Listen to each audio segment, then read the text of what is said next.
મિત્રો વિડીયોમાં આજ આગળ તમને જોવા મળશે આપણા હિન્દુ ધર્મમાં આવતા 16 સંસ્કારમાં છઠ્ઠીના સંસ્કારનો આજનો વિડીયો છે।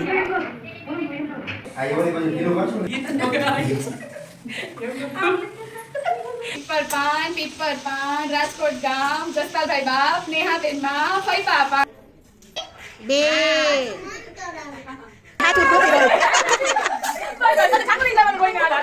મરચું જલેબી જલેબી સર્વે ભક્તોનો જય શ્રી કૃષ્ણ, જય માતાજી, જય સ્વામિનારાયણને હર હર મહાદેવ કરી અને આજના વિડીયોની શરૂઆત કરીએ। તો આજનો જે વિડીયો છે એ અમારે જસપાલભાઈની ઘરે લક્ષ્મીબાઈનો જન્મ થયો છે, એટલે કે દીકરી બા અવતર્યા છે અને એની છઠ્ઠી છે। તો એ છઠ્ઠીની અંદર શું શું વસ્તુની જરૂર પડે એ હું તમને પહેલાં કહીશ। તો એમાં એક સુંદર મજાનું સ્વચ્છ સફેદ કપડું, સુંદર મજાનો બાજોડ, કોરો કાગળ ને બોલપેન, કપડાના 7 પાંદ અને થોડા ઘણા પુષ્પ, આ બધી વસ્તુ આપણે લેવાની હોય છે। અને એક સૂતરનો દળિયો લેવાનો હોય છે અને હળદર લેવાની હોય છે। આ સૂતરના દળિયાના તારને હળદરવાળો કરી અને રાખવાનો અને કંકુ લેવાનું, કંકુથી બાળકને ચાંદલો કરવાનો અને એક દીવો લેવાનો, એ દીવો આપણે પેટાવવાનો હોય અને સાથે ધાન લેવાનું, એટલે કે ઘઉં લેવાના અને ધન લેવાનું। આ બધી વસ્તુઓ તૈયાર કરી અને ત્યાર પછી આપણે છઠ્ઠીની તૈયારી કરવાની હોય છે। પીપળાના પાનની અંદર સાથિયા કરી અને એની ઉપર ધન રાખીને રાખી દેવાના હોય અને ત્યાર પછી માં વિધાતા દેવીની સ્થાપના કરવાની અને માં વિધાતા દેવીને આપણે આમંત્રણ આપવાનું હોય કે હે માતાજી, તમે અમારી ઘરે જે બાળક અવતર્યું છે એના ખૂબ સરસ લેખ લખજો અને સાથે આપણા જે ધાર્મિક પુસ્તકો છે એ પણ રાખવાના હોય। તો કુળદેવી માતાજીનું નામ લઈ અને હવે આપણે જે પરિવારના સભ્ય છે એ છઠ્ઠી પૂજનની તૈયારી શરૂ કરે છે। તો આનંદ કિલોલ કરતાં કરતાં બધા પરિવારના સભ્યો છે એ હવે બધું ડેકોરેશન અને જે સ્થાપન કરવાનું છે એની તૈયારી કરે છે અને એ તૈયારી તમે જુઓ તો હું એની સાથે સાથે તમને છઠ્ઠી ક્યારથી મનાવવામાં આવે છે એ જે કથા છે એ કથા પણ સંભળાવી દઉં। કહેવાય છે કે ભગવાન કૃષ્ણ પરમાત્માનો જ્યારે જન્મ થયો ત્યારે મથુરામાંથી વસુદેવ એને ગોકુળમાં મૂકીને આવ્યા અને નંદબાબાની ઘરે લાલાનો જન્મ થયો છે। એવા ખૂબ આનંદ ઉલ્લાસ સાથે ગોકુળ ગામ ઉત્સવ મનાવે છે અને એ ઉત્સવ એટલા ધામધૂમથી મનાવે છે કે બધા જે ગોકુળવાસીઓ છે એ ભાન ભૂલી જાય છે અને એને સમયનું ભાન રહેતું નથી। એ ઉત્સવ 6 દિવસ સુધી ચાલે છે। 6 દિવસ સુધી ગોકુળવાસીઓ ખૂબ ધામધૂમથી ઉત્સવ મનાવે છે અને એની તૈયારીઓ કરે છે। 6 દિવસ થાય છે ત્યારે તોય પણ ગોકુળવાસીઓને ભાન નથી। ત્યારે કૃષ્ણ પરમાત્મા છે એ ખૂબ જ રડે છે, ભગવાન ખૂબ રડે છે, એટલે એને છાના રાખવા જાત જાતના પ્રયત્ન કરે છે, પરંતુ કૃષ્ણ પરમાત્મા છે એ છાના રહેતા નથી।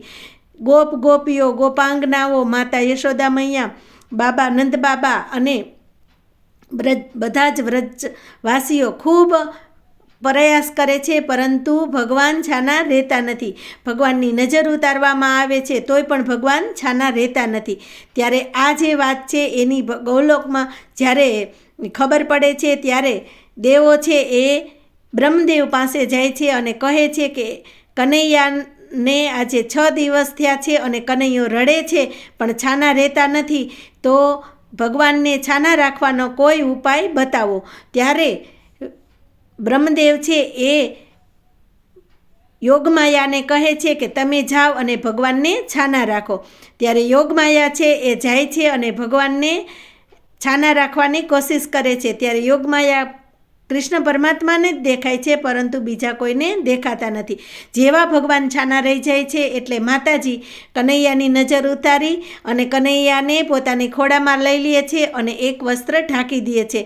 એટલે યોગમાયાને ભગવાનને રમાડવા છે, ભગવાનનું રૂપ જોઈ અને એના ઉપર એટલા બધા મોહિત થઈ જાય છે કે ભગવાનને હજી રમાડવા માગે છે, પરંતુ માતાજીએ ખોળામાં લઈ અને આડું વસ્ત્ર રાખી દીધું એટલે યોગમાયા એને રમાડી શકતા નથી। યોગમાયા છે એ બ્રહ્મલોકમાં જાય છે અને ત્યાં બ્રહ્મદેવને કહે છે કે હે બ્રહ્મદેવ, ભગવાન કૃષ્ણ પરમાત્મા એટલા બધા સુંદર છે, એટલું નાનું એનું સ્વરૂપ છે કે એના રમાડવાની મને ખૂબ ઈચ્છા છે, પરંતુ માતાજીએ હવે કૃષ્ણ પરમાત્માને ખોળામાં લઈ લીધા છે તો હું રમાડી શકતી નથી.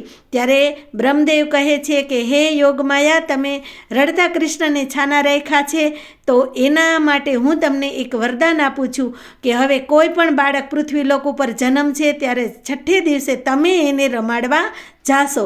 ત્યારથી વિધાતા દેવી છે એ બાળકને રમાડવા માટે પૃથ્વીલોક ઉપર આવે છે અને માતાજી જ્યારે આવે છે ત્યારે ખૂબ સુંદર તૈયારીઓ પરિવારજનો કરે છે અને માતાજીને વિનંતી કરે છે કે હે માં વિધાતા દેવી, તમે આ બાળકના ખૂબ સુંદર લેખ લખજો.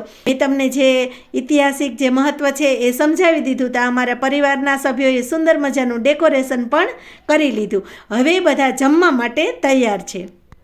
બાંસીની બધી રૂપારીઓ આવે તમ બધું કાર્યો આવો. તમે અમાર બીજું ફૂલ ને કિરણ બેન ને બધાય માથામાં નાખે. આપણે કોઈ લેવું નથી ને, આપણે બધાય આ નવું આવ્યું જુઓ અમારે. ચાલુ ભાભી આ પરિવારના જે બધા દેરાણી જેઠાણી છે ને એણે ખૂબ સુંદર રીલ બનાવેલી છે, એ તમને ચેનલમાં જોવા મળશે, તો એ તમે જોજો.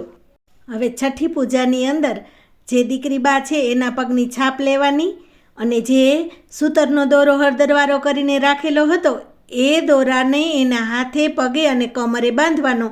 એ એના ઘરેણા કહેવાય, કેમ કે બાળક છે એ નાનું હોય એટલે સોનું તો એને ન પહેરાવી શકીએ, તો આ એના ઘરેણા કહેવાય. ત્યાર પછી એની છઠ્ઠી માંડવાની હોય. છઠ્ઠીની અંદર ફૈબા છે એ બાળકને લોટાડે અને માતા, દાદી, કાકી, ભાભુ એ બધા છે એ એને વધાવે. આ રીતે છઠ્ઠીનું પૂજન કરવાનું હોય અને જે દીવો પેટાવવામાં આવ્યો હોય એ દીવો ઢાંકીને રાખવાનો હોય, જેથી કરીને બાળક એ દીવો ન જોવે. એ રીતે છઠ્ઠીનું પૂજન કરવાનું હોય. આ બાવને છે ને તારા દેખાડવાના હોય, એટલે આ તો જોઈ લઈએ. હાલો હવે બસ જો પછી જો બધી ભાઈઓ ભેગી મળી અને એને રડાવે, એટલે ત્યારે કહેવાય કે છઠ્ઠીમાં સાચું નહોતી રહ્યું.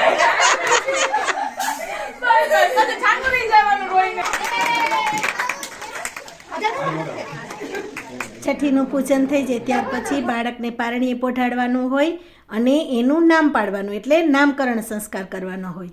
પીપર પાન રાજકોટ ગામ જસપાલભાઈ બાપ નેહાબેન માં ફૈબા પાડે રાસ્તા બનાવ.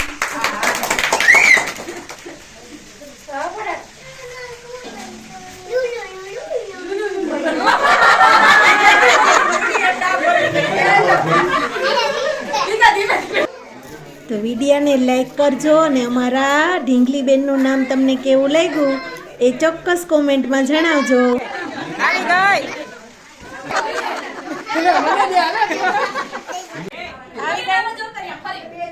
મરચું, જલેબી, જલેબી,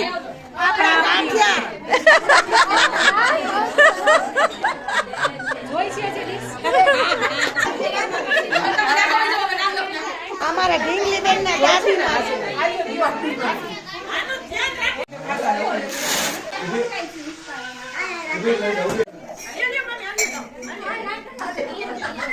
પરિવારના સભ્યો સાથે મળે, એમાંય ખાસ કરીને બહેનો સાથે મળે તો એનો તો આનંદ જ અલગ હોય.